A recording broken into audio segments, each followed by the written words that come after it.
Hi friends, मेरे digital classes में आप लोग का बहुत बहुत स्वागत करता हूं। तो फ्रेंड्स, आज हो गया 24 नवंबर से जितने भी करंट अफेयर्स क्वेश्चन बनेंगे यहाँ से हम कवर करेंगे, जो आपके आने वाले एग्जाम के लिए बहुत ही ज़्यादा इंपॉर्टेंट होने वाले हैं। चाहे कोई भी एग्जाम हो, एसएससी, रेलवे, यूपीएससी, पुलिस का, कांस्टेबल का, सब इंस्पेक्टर, सभी एग्जाम के लिए करंट अफेयर्स बहुत ही ज़्यादा इंपॉर्टेंट होता है, जो कि आपके हर एग्जाम में 5 से 7 क्वेश्चन आपके डेफिनेटली करंट अफेयर्स क्वेश्चन पूछे जाते हैं। हर एग्जाम, कोई भी, चाहे स्टेट का हो चाहे सेंट्रल गवर्नमेंट की एग्जाम हो।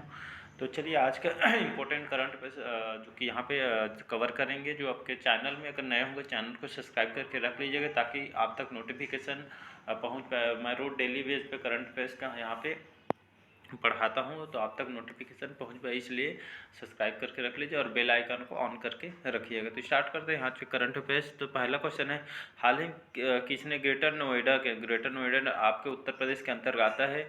तो ग्रेटर नोएडा के गौतम बुद्ध विश्वविद्यालय में आयोजित यूनेस्को इंडिया अफ्रीका है थकान का 2022 का शुभारंभ किया है। तो अनुराग ठाकुर ने, नरेंद्र मोदी, योगी आदित्यनाथ, या डी है इनमें से कोई नहीं। हाल ही में योगी आदित्यनाथ जी, जो कि उत्तर प्रदेश के मुख्यमंत्री, जो कि हमेशा चर्चा में रहते हैं, तो वे योगी आदित्यनाथ ने हाल ही में ग्रेटर नोएडा आपके उत्तर प्रदेश राज्य में आता है। तो इन्होंने गौतम बुद्ध विश्वविद्यालय में वहाँ आयोजित यूनेस्को इंडिया अफ्रीका जो है थकान में 2022 का जो शुभारंभ किया है योगी आदित्यनाथ ने। इसका सी ऑप्शन सही हो जाएगा। अगला क्वेश्चन देखते हैं, राष्ट्रपति भवन 1 दिसंबर से सप्ताह में कितने दिन जनता के लिए दर्शन खुलेंगे। तो 3 से 4, 5 या डी है इनमें से कोई नहीं। तो सही ऑप्शन हो जाएगा सी ऑप्शन 5। याद रखिए, most important question note down करके रख लीजिएगा। तो यहाँ पे जो भवन है, राष्ट्रपति भवन जो दिल्ली में है, तो यहाँ जो 1 दिसंबर से जो कि सप्ताह में जो कि यहाँ पे 5 दिनों तक जो कि जनता के लिए यहाँ पे दर्शन के लिए खुलेंगे। मतलब सप्ताह में जो कि 1 दिसंबर को इसको स्टार्ट किया जा रहा है। राष्ट्रीय भवन जो है जो कि सप्ताह में जो कि 5 दिनों के लिए जो कि जनता के लिए जो कि उनके लिए 5 दिन खुलने का जो कि आदेश यहाँ पे निकाला गया है। तो 1 दिसंबर से स्टार्ट हो जाएगा सप्ताह में जो कि 5 दिन जो कि सभी के लिए यहाँ पे दर्शन के लिए खोले जाएंगे। तो इसका सही ऑप्शन 5 दिन याद रखिएगा। अगला क्वेश्चन देखते हैं, हाल ही में किसने पुनर्निर्मित तवांग युद्ध स्मारक राष्ट्र को समर्पित किया है। तो अनुराग ठाकुर, नरेंद्र मोदी, योगी आदित्यनाथ, पेमा खांडू। तो पेमा खांडू कौन है, इसका सही आंसर हो जाएगा पेमा खांडू, जो कि सीएम है आपके अरुणाचल प्रदेश के, जो कि बीजेपी पार्टी के हैं। याद रखिए, पेमा खांडू आपके चीफ मिनिस्टर है अरुणाचल प्रदेश के और बीजेपी पार्टी से बिलोंग करते हैं। तो हाल ही में इन्होंने पुनर्निर्मित जो तवांग युद्ध स्मारक राष्ट्र भवन को समर्पित किया है पेमा खांडू जी ने। तो याद रखिएगा, पेमा खांडू जो कि अरुणाचल प्रदेश के जो कि सीएम हैं। अगला क्वेश्चन देखते हैं, हाल ही में रसना सॉफ्ट ड्रिंक कॉन्सेंट्रेट के संस्थापक अध्यक्ष ऑरेंज फिरोजशा जो कि खवांटा का अहमदाबाद में कितने वर्ष का आयु में निधन हो गया है। तो 63, 74, 85 डी है इनमें से कोई नहीं। तो इसका सही ऑप्शन सी हो जाएगा 85।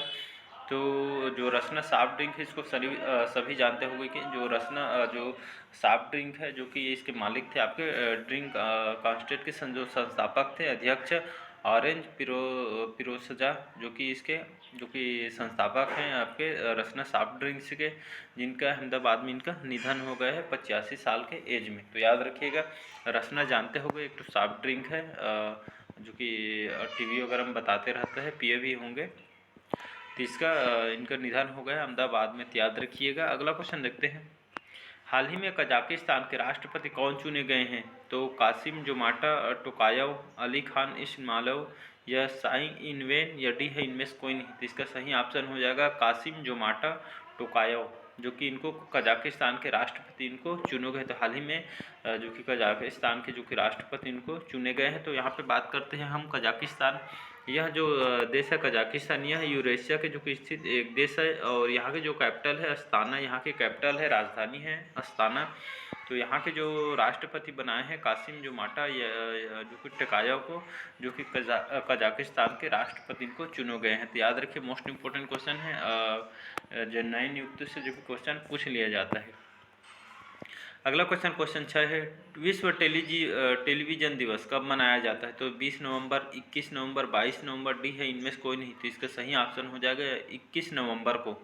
एग्जाम में डायरेक्ट पूछ दिया जाता है दिवस को। तो विश्व टेलीविज़न जो दिवस है 21 नवंबर को विश्व भर में मनाया जाती है। लोगों को जागरूक करने के लिए विश्व टेलीविज़न दिवस 21 नवंबर को मनाया जाता है, तो याद रखिएगा।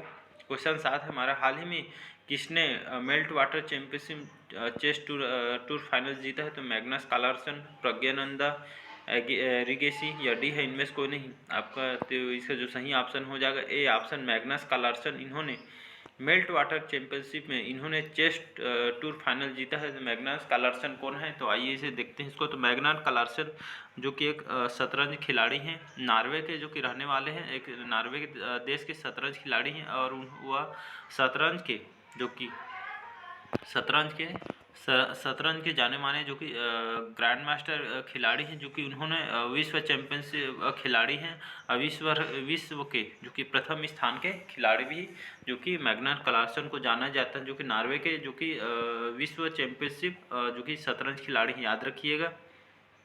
अगला क्वेश्चन देखते हैं यहाँ पे,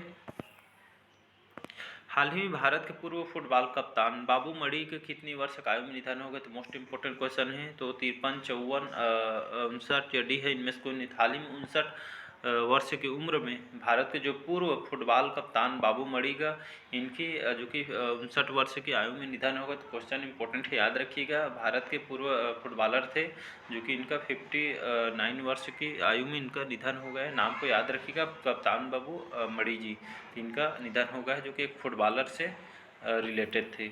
अगला क्वेश्चन देखते हैं, हाल ही में GITR 2022 का कौन सा देश नेटवर्क रेडीनेस इंडेक्स शीर्ष स्थान पर रहा है? तो भारत, अमेरिका, चीन, डी है इनमें से कोई नहीं। इसका सही ऑप्शन हो जाएगा आपका यहाँ जो नेटवर्क रेडीनेस इंडेक्स में जो अमेरिका है जो है शीर्ष स्थान पर रहा है। जो हमारा भारत है तो नेटवर्क रेडीनेस इंडेक्स में हमारा जो भारत है 2021 में 49.75% से, जो कि भारत ने इस साल 61वें स्थान पर, यह 6 स्थानों में सुधार किया है। भारत ने 2021 में 49.74% था, लेकिन भारत 2022 में 61वें स्थान पर 6 स्थानों में सुधार किया है भारत ने। तो इस आपके नेटवर्क जो रेडीनेस इंडेक्स है, तो इसके बारे में आइए देखते हैं। यहाँ नेटवर्क जो देश के जो कि 4 भागों में इसको बांटा गया है, जिसके तहत इंडेक्स करते हुए तैयार किया गया है, जिसमें हाई इनकम कंट्री, इसके बाद अपर मिडिल कंट्री, इसके बाद लो इनकम कंट्रीज, जो कि इसी तरह इसको बांटा गया है। तो जो अमेरिका है जो कि यह GTI 2022 के अनुसार नेटवर्क रेडीनेस इंडेक्स में जो कि शीर्ष स्थान पर रहा है। हमारा भारत देश है 61वें स्थान पर रहा है। अगला क्वेश्चन है क्वेश्चन 10 है, हाल ही में किस देश ने गरीब देशों को समर्थन के लिए यहाँ पे loss and damage fund launch किया है? तो COP27, SJVN, NTPC, डी है इनमें से कोई। हाल ही में COP27 जो कि यहाँ पे जलवायु सम्मेलन, बड़े मुद्दों पर जो कि दुनिया की नज़र रखती है COP27, तो 2022 में जो कि यहाँ मिस्र में जो कि 6 से 18 नवंबर के बीच यहाँ पर जो कि 27वें क्रम 2022 का जलवायु जो सम्मेलन यहाँ पे मिस्र में आयोजित हुआ था, याद रखिएगा। COP27 का जो सम्मेलन है जो कि 6 से 18 नवंबर आपके मिस्र में जो कि यहाँ पे इस सम्मेलन का आयोजन हुआ है 2022 में, तो याद रखिए। तो यह जो COP27 है जलवायु सम्मेलन, बड़े मुद्दों पर दुनिया की नज़र रखती है COP27। तो हाल ही में जो COP27 है गरीब देशों के समर्थन के लिए, मतलब जो गरीब देश हैं उनके समर्थन के लिए यहाँ पे loss and damage fund launch किया है। तो इनके तहत यहाँ पे फंड दिया जाएगा उनके आर्थिक सुधार के लिए, जो आपके लॉकडाउन की वजह से, कोरोना की वजह जो पिछड़ गई है, भुखमरी टाइप की आ गई है, अर्थव्यवस्था जो कि नीचे पायदान पर आ गए, तो उनको सपोर्ट करने के जो COP27 है तो गरीब देशों के समर्थन के लिए यहाँ पे loss and damage fund launch किया है COP27 ने। तो मोस्ट इंपोर्टेंट क्वेश्चन याद रखिएगा। अगला क्वेश्चन देखते हैं, हाल ही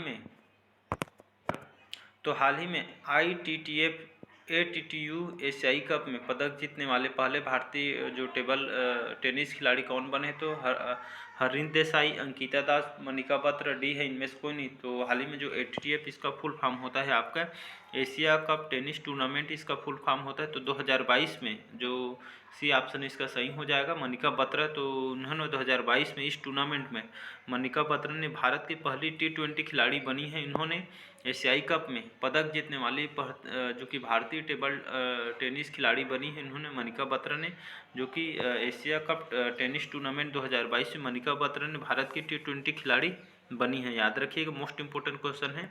तो एशियाई कप पदक जीतने वाली भारतीय जो टेबल टेनिस खिलाड़ी मनिका बत्रा जी, इन्होंने जीती है। तो याद रखिए इसका सी ऑप्शन सही है। जो मोस्ट इंपोर्टेंट क्वेश्चन याद रखिएगा।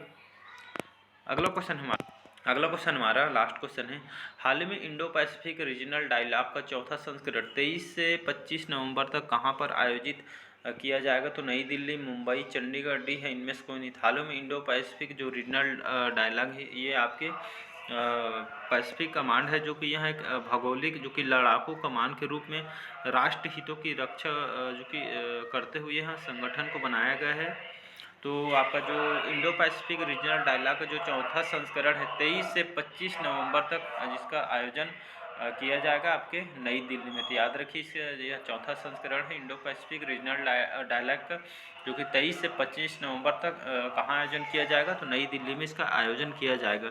तो US जो इंडो पैसिफिक जो कमांड है यह जो कि भौगोलिक लड़ाकू कमान के रूप में राष्ट्र हितों की रक्षा के लिए इसको इस संगठन का निर्माण किया गया है, जिसका 23 से 25 नवंबर तक नई दिल्ली में इसका आयोजन किया जाएगा। तो आज का करंट अफेयर्स कैसे लगा कमेंट करके ज़रूर बताइएगा।